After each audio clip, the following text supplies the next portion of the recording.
Muchas gracias, Arturo. Tenemos ahora el tercer comentario de Ricardo Lagos Weber. Ricardo es abogado de la Universidad de Chile, es máster en Desarrollo Económico de la Universidad de Sussex en Inglaterra y tiene estudios de doctorado en Economía de la Universidad de Cambridge. Actualmente él es senador por la región de Valparaíso, Viña del Mar y San Antonio. Es también segundo vicepresidente del PPD y miembro de la Comisión de Hacienda del Senado. Fue ministro secretario general de Gobierno durante el gobierno de la expresidenta Bachelet. Previo a eso, él trabajó también en la OIT y fue consultor de UNICEF, del PNUD y de la OECD. Ricardo ha publicado artículos relacionados con temas de empleo, pobreza, ajuste estructural, finanzas internacionales y comercio internacional. Ricardo. Gracias. Hola, ¿qué tal? Primero quiero agradecer a Patricio por esta oportunidad, que yo agradezco que uno pueda tener la posibilidad de comentarle a Pato Meller, a quien lo he seguido de joven. Quiero aprovechar de saludar también a Alejandro Foxley, ex colega del gabinete, y que la razón por qué lo uno es por el tema de CEPLAN. Yo me formé en los 80 en la universidad y CEPLAN fue centro de estudios por excelencia para muchos de nosotros, de formación, así que es un gran honor y la posibilidad de estar acá comentando este libro. Lo primero que quiero decir del libro es que se lee de una sentada, ¿ya? Aquí ya llevamos una hora, yo calculo que entre mi comentario, el de Pato Meller, va a tomar una hora y media, que creo que se lee fácilmente la mitad del libro. Es un libro de lectura fácil y se agradece eso. Es un libro entretenido, es un libro que tiene mucho dato importante. Ciertamente ya pasó a la posteridad la primera página con los 5 puntos sobre la caracterización de la educación superior chilena. Pero escuchando a Pato, escuchando a Arturo, y si ustedes ven por el libro también otras luces de estos comentarios, ¿qué es lo que hacen?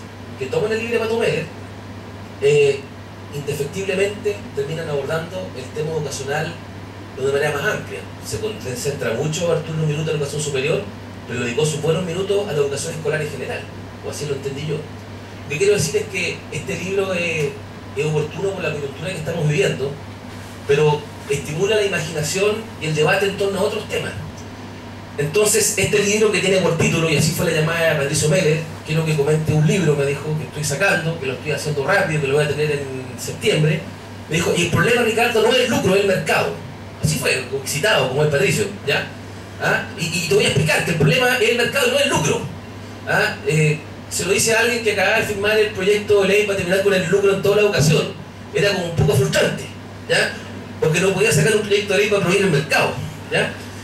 Entonces, pero leyendo el libro entendí el trasfondo de la afirmación, y la afirmación es bastante correcta, porque cuando tú lees, efectivamente, Pato, no tengo la cita acá, pero dice, mire, yo puedo hacer exigible a la legislación actual para que no se haga ninguno subterfugio que nos explicaba Arturo, de contratar servicios externos más caros, de sacar plata vía tal vez algunos contratos honorarios más altos, o derechamente a través de una especulación inmobiliaria con un arriendo buenísimo, sino que puedo hacer eso, puedo incluso parar todos los loopholes, pero no voy a solucionar el tema de fondo, la calidad, el tema de la acreditación, los altos aranceles, el costo de la universidad, el alza que tienen los aranceles, el endeudamiento de la familia chilena, etc. O sea, los 5 puntos que están acá, si yo mejoro y fiscalizo bien que no exista lucro, no resuelvo ningún problema.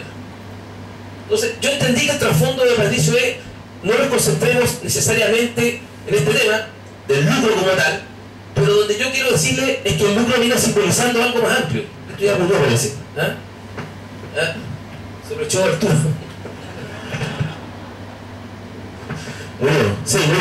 Bueno, hablaremos fuerte. Sí, pero entregar tanto. ¿Aló? Ahí estamos. Entonces, lo primero que rescatar que esta discusión al final tiene que ir con el lucro, pero tiene que ir con los otros temas que aquí se han mencionado.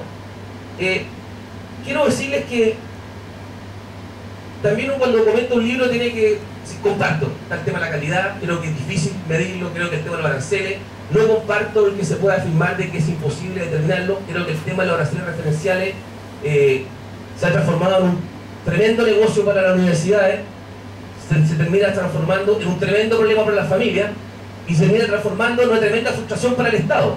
que aunque ve que no alcanza con la beca para pagar el arancel real, y aunque invente el crédito con aval del Estado, que entre paréntesis acá lo destruye Patricio Meller, lo tengo que decir, el crédito con aval del Estado, yo también, ¿no?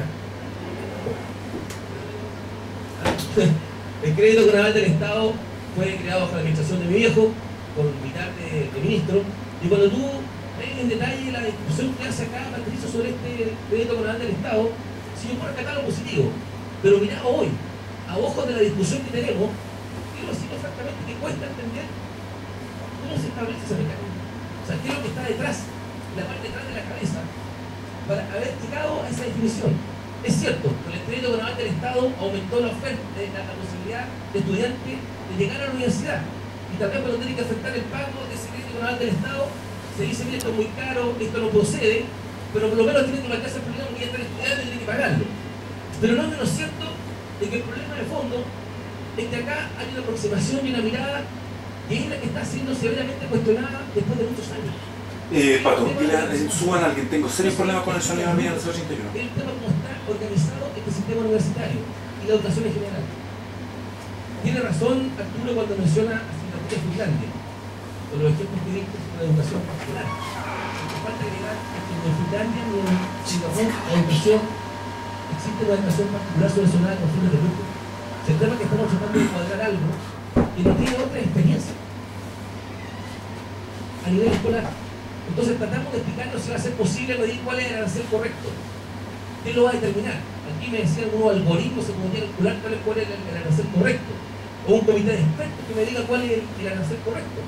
Yo no sé cómo determinarlo, pero si vamos a seguir con este esquema. Ya trae pila que se el Estado tiene que financiar. ¿Qué va a financiar el Estado? Va a financiar el instituto que establezca las universidades, productos de estructura de costo. Perdón, estructura de costo que como Pato insinúa, pero no es duro tampoco, porque las cosas que faltan. Aquí todo está estructurado en torno al lucro y a las universidades privadas. Pero también creo que hay que mirar nuestras universidades estatales y públicas, porque cumplen tradicionales, que también creo que tienen algo que aportar en el tema de los aranceles. ¿Cómo se determina esa alza de aranceles? ¿Cómo son administradas las universidades? No vengo acá a ganarme enemistad como un profesor, pero quiero decir que creo que hay espacio para mejorar el gobierno corporativo, la administración de las universidades. No se trata solamente, ciertamente no ha sido el debate, del tema del aporte basal. Hay algo más en esto. Pero creo que, Patricio, va a tener que ser, no tú, pero la discusión va a tener que apuntar a cómo se va a calcular ese tema. Porque si no, no vamos a cuadrar este círculo. Quiero un vacío que tiene, porque aquí hablan de la educación superior, se saltan al escolar. Y el gran ausente de esta discusión, tanto también las movilizaciones como en el debate, es la educación técnica y profesional, los centros de formación técnica e institutos profesionales. Acá se hacen gárgaras respecto a la necesidad de tener una educación mixta, ¿ya? Y vamos a discutir si es con fines de lucro o no, y si es con lucro, si pueden haber recursos estatales que provean y ayuden a generar ese lucro. Pero nadie se plantea cuando hablamos de provisión mixta de educación, ¿qué pasa con los centros de formación técnica e institutos profesionales en Chile? Yo entiendo que son todos prácticamente privados y con fines de lucro, por ley, está establecido así. Y no hay una palabra respecto a ese tema, hay una mención, pero por otro lado. Y claro, sabemos que los principales demandantes, usuarios o estudiantes, como tú quieras ponerlo, de esos centros, son los jóvenes de menores ingresos, de los que tienen más inferiores. Y no hay una política, salvo unas becas que se crearon, creo, durante el gobierno de la presidenta Bachelet y otras que van a aumentar ahora, pero no hay un financiamiento, no hay una regulación, no hay acreditación. Entonces, cuando hablamos de discutir la educación, fíjense que hablando aquí estos tres comentarios, surge una serie de temas que con creces superan incluso la demanda estudiantil desde el punto de vista de la atención. Hay que poner más recursos en universidades o, como se dijo acá, tenemos que concentrarnos tal vez en la educación escolar y preescolar. Entonces, este debate sobre el tema del lucro hay que abordarlo, uno ciertamente desde la academia y la discusión pública, pero también desde la práctica. Y desde el punto de vista político, que a mí me toca abordar ahora, uno trata de encontrar el atajo. Y el atajo es dos proyectos de ley. Uno chiquito, sencillo, que dice que no pueden empezar relacionadas con instituciones superiores que persiguen, que supone que no pueden perseguir fines de lucro como la universidad. Esto es para parar la inmobiliaria, para parar la corredora de servicios. ¿No hay que ir aquí? Y la otra, entonces, es una grande y gruesa, y yo capto dónde va a tener un problema, que es prohibir el lucro, no solamente velando porque no se aplique el lucro lucro no tenga lugar el lucro por razones fiscales, en todo el nacional. Entonces la pregunta de qué vamos a hacer con los centros de formación técnica y los institutos profesionales, si aprobara una ley así, esa ley no se va a aprobar tal cual, esa ley va a tener un debate, va a tener control afónico. Pero ¿qué hacemos con la educación particular subvencionada que hoy día sí persigue fines de lucro? Y que no son grandes corporaciones, existen en la realidad profesores que se han organizado de clase media que tienen su establecimiento educacional. Y no son las grandes corporaciones y los grandes políticos que se supone que tienen estos establecimientos educacionales con los cuales financian campañas, etc. En realidad, la pregunta es cómo vamos a dar cuenta de eso. Pero lo que no puede ser es que nosotros nos privemos de dar esta discusión. Porque por primera vez, y ahí me voy a saltar ese final del libro, Pato, que creo que los primeros capítulos son buenos, se leen, están los números, pero Patricio Menem, sin querer o queriendo, pero no es el punto, porque todo el mundo habla de tu libro de los números. Pato Menem se pregunta para qué es la universidad al final del día. Cuando habla de la universidad de los clones, cuando habla del rol de la universidad, nos está planteando qué universidad y qué tipo de educación superior queremos en Chile, más allá del financiamiento. Acá hay quienes quieren que proponer más becas, por dar un crédito con aval del Estado con 0 interés, o con 2%, y con reprogramar a los morosos se va a solucionar el tema de la educación superior. Y yo creo que las universidades, y no soy el único, cumplen un rol distinto. Es cierto, muchos de los que están acá fueron educados en universidades que no eran las privadas, con la Universidad de Chile, la Universidad de Santiago, la Técnica, la que tú quieras, la Federico Santa María, en donde efectivamente la universidad es un espacio distinto de debate. Y la universidad tiene su origen, como algo nos señaló Pato Fernández, tiene su origen ¿en dónde? Tiene su origen en sociedades, primero tiene un excedente, ese excedente lo destinan a pensar, a mirar, y esas universidades son cuestionadas por el statu quo, porque esas universidades son centros de pensamiento y difusión, más que de investigación, y por eso nacen a contrapelo lo que quería el monarca o el rey, por eso nacen a contrapelo lo que querían algunos señores del comercio, por eso nacen protegidas por el Papa en su oportunidad en las universidades, por eso se habla de la autonomía universitaria, por eso se habla de la libertad académica, para poder cuestionar el sistema y para poder darle un norte a las sociedades. Eso hicieron las universidades en su oportunidad, antes que generen y existan los partidos políticos como tal, después de un proceso largo. Entonces la universidad debe seguir cumpliendo ese rol. Y Patricio Menem, y eso es lo que yo, no te rescate más, Pato, lo rescato también, es interesante el tema del mercado versus lucro, pero creo que también nos hace preguntarnos qué tipo de universidad queremos en Chile. Tú mencionas al Padre de Río, que ya está trillado citar al Padre de Río y la cuota 1000, pero eso sigue siendo más verdad que nunca. Yo voy a dar charla a universidades, voy a Playa Ancha y después voy a la Ibaña y arriba. Y créanme que son dos mundos distintos, que son obvio que son distintos. No hay infraestructura, hay infraestructura mental, es la forma de abordar los problemas, de la realidad de Chile. No digo que uno tenga razón o no todavía, pero son mundos que no se juntan nunca, y no se van a juntar. Y entonces uno forma profesionales que salen sin conocer su país. Digan lo que digan la gente de la Universidad de Chile o la Católica, algo más conocida de Chile, la gente que hoy día solamente una universidad privada de escasos recursos o una privada de muchos recursos. Son dos seres humanos distintos, con su realidad distinta, que nunca se intersectan, nunca se tocan ni convergen.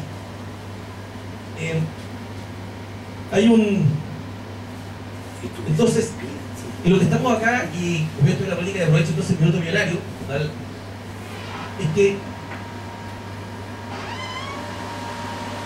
se dice, ¿qué pasó que no se hizo antes? O este cuestionamiento, ¿por qué no surge antes con más fuerza? Creo que muchas interpretaciones, yo tengo la mía, algunos han estado conmigo en otros seminarios, voy a repetir, pero primero, acá no hay una crisis de madurez, hay una madurez. Hay una madurez en Chile, cuando frente a la televisión la semana pasada, y la gente, como se dice, común y corriente de a pie, está indignada por el 70% de utilidades de la ISAPRE. Hace 10 años la gente no entendía lo que era la utilidad de un ISAPRE, no estaba internalizado, no hablaban de ese tema, sabía que le cargaba el ISAPRE, que le cobraba caro, pero no había esa suerte de indignación. Y les quiero decir que el 70% del primer semestre, comparado con el año pasado, se tiene que hacer 110%. La sociedad chilena cambió. Y ahora, cuando están las condiciones materiales objetivas, como diría muchos filósofos, ¿ya? Como era Carlos Marx, hoy día están las condiciones tal vez para dar algo que en su oportunidad no hubo ni fuerza ni voluntad, o tal vez no fue prioritario, para ser franco. O tal vez había otros bienes que traían que proteger o cautelar. Cuando se habla de, y yo escucho a altas autoridades decir que esto es un problema heredado, que ellos tienen que hacerse cargo con mucha dificultad, me parece realmente un exceso. Si el problema heredado se trata de heredar un comandante en jefe, por muchos años, después se transforma en senador, heredar 10 senadores designados de 48, heredar una constitución con los quórum altísimos para modificar, heredar un 44% de la población chilena pobre, de cada 100 chilenos, 44 eran pobres, heredar un sistema educacional quebrado, o sea, heredar, comillas, 1500 o algo de detenidos desaparecidos, tener que lidiar con una transición, con un endeudamiento gigantesco, con una carga tributaria bajísima. Esos son problemas heredados de verdad.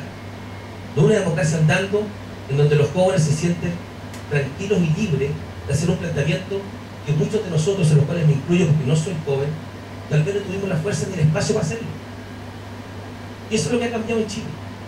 Y si de autocrítica se trata, la autocrítica que yo hago a mis gobiernos anteriores para poder abordar estos temas, no son solamente, perdón, para la política.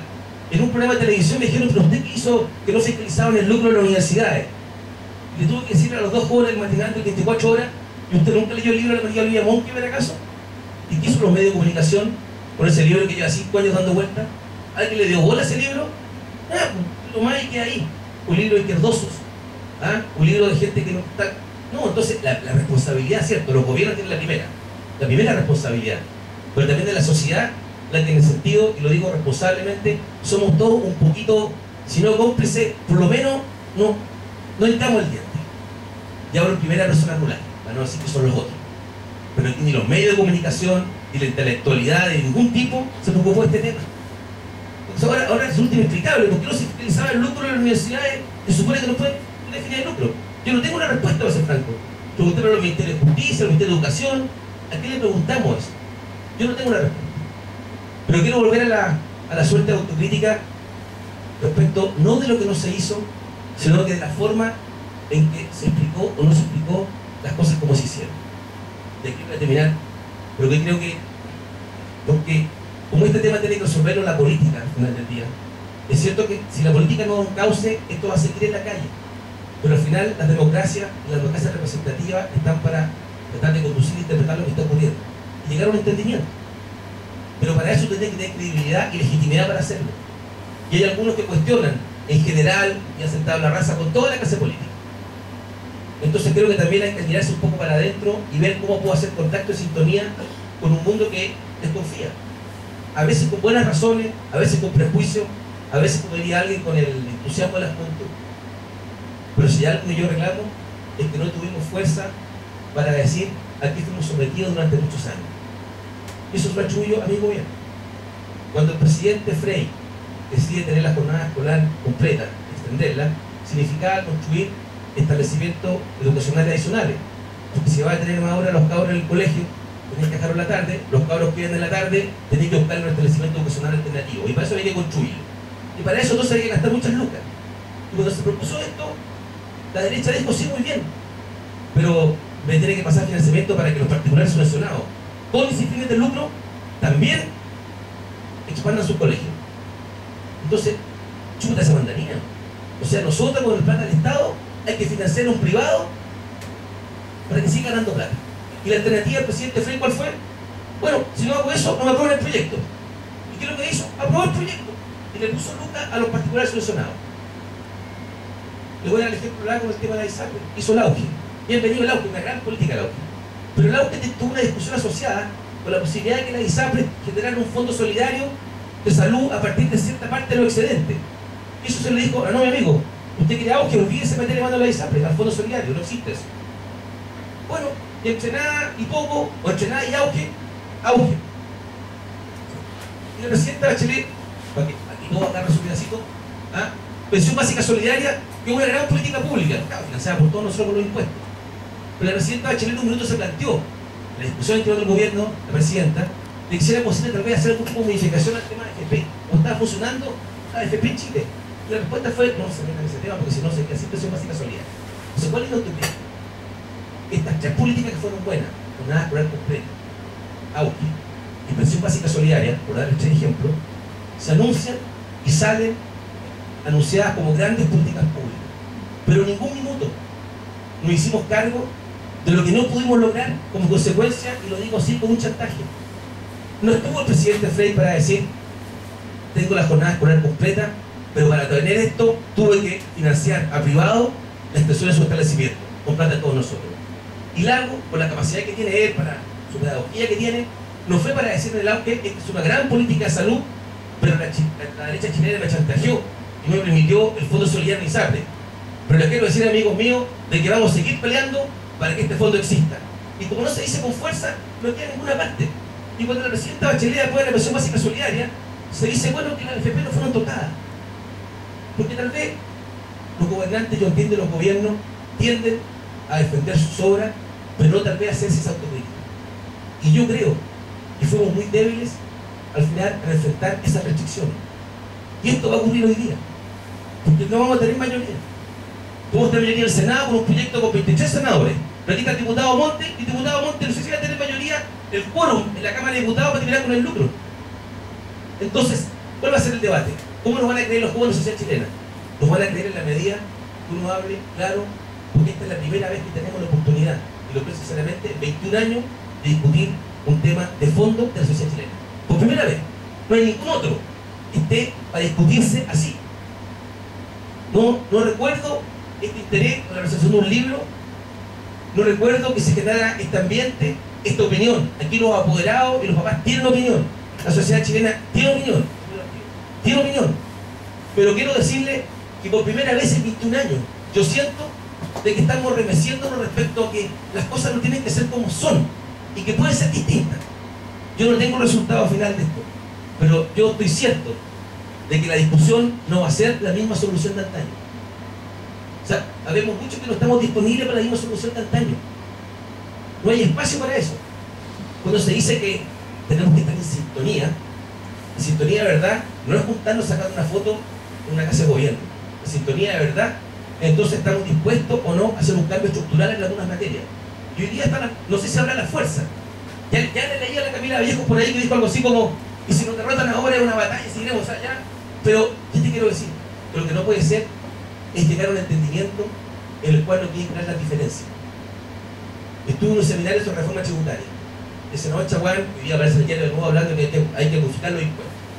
Estamos todos de acuerdo. Él dice: depongamos nuestras legítimas diferencias de lado para llegar a un entendimiento. Mi único cuestionamiento es: y si mi legítima diferencia es la diferencia que hay, ¿cómo la voy a dejar de lado? Entonces, si eso es, pues, el tema de educación es el tema. Entonces, en vez de darnos vuelta a la cabeza de cómo vamos a hacer para controlar el lucro, porque me van a hacer todos los lucros, las pillerías y todo el subterfugio y la ilegalidad, entonces, flaco, termina con el lucro, si es el tema. Entonces, tú tienes que cuadrar algo que es incuadrable. Entonces, eso lo digo, hay que enfrentarse. La diferencia, no me puede decir que la deje de lado, porque entonces, ¿qué vamos a tener? Venga para el 60%, para los 8 quintil vamos a tener el cuarto, vamos a tener el crédito con aval del Estado, con cero interés, y chao. ¿No? El tema es que hoy día está la condición para enfrentar eso. Y yo sé lo que pasa. Yo hablo con mis colegas de la oposición, del oficialismo, oposición a la presidenta. ¿Y qué me dicen ellos? No, que si te metí este tema después te vas con la salud. Y te vas con, sí, pues nos vamos. Tal vez sí, tal vez no. Pero el tema laboral está cantado. Termino acá. El populismo también es peligroso. El año pasado tuve una discusión casi ordinaria en el Senado respecto a darle o no feriado a los trabajadores del retail del supermercado el día 20. ¿Se acuerdan que hubo bicentenario? Toda la derecha votó en contra y el gobierno se quedó callado estando en la sala la ministra de Trabajo en esa época. Y hoy día la ex senadora Matei votó en contra de la reina de declarar el feriado renuncial del 19 en buena hora. Entonces la pregunta es populismo o cae un cambio respecto a lo que quieren los chilenos? Yo creo que este país cambió. Los jóvenes van a ayudar a cambiar esto. Hay gente que se resiste y cree que es una ola. Va a llegar la ola y se va a ir la ola. Y vamos a volver a la normalidad. Tengo dos mensajes aquí también. La ola efectivamente va a tirarse. Hay un pic, pero van a ocurrir dos cosas. El nivel de las aguas va a quedar más alto. Lo segundo es que va a venir una segunda ola. Y que nuevamente se va a retirar. y el agua va a seguir mal. Y si no hacemos cambios profundos en el sistema político, en la forma como lo representamos, esto va a ser crisis en la sociedad chilena. Entonces, esta discusión no es ni sobre el lucro, no es siquiera sobre el tema de la educación, que lo es por cierto, pero genera por primera vez en 21 años, desde que jugamos la democracia, un espacio de pensamiento, de reflexión de la sociedad chilena respecto a cómo nos gustaría que fuera este país. Y eso es lo que yo creo que está ocurriendo y en buena hora. Gracias.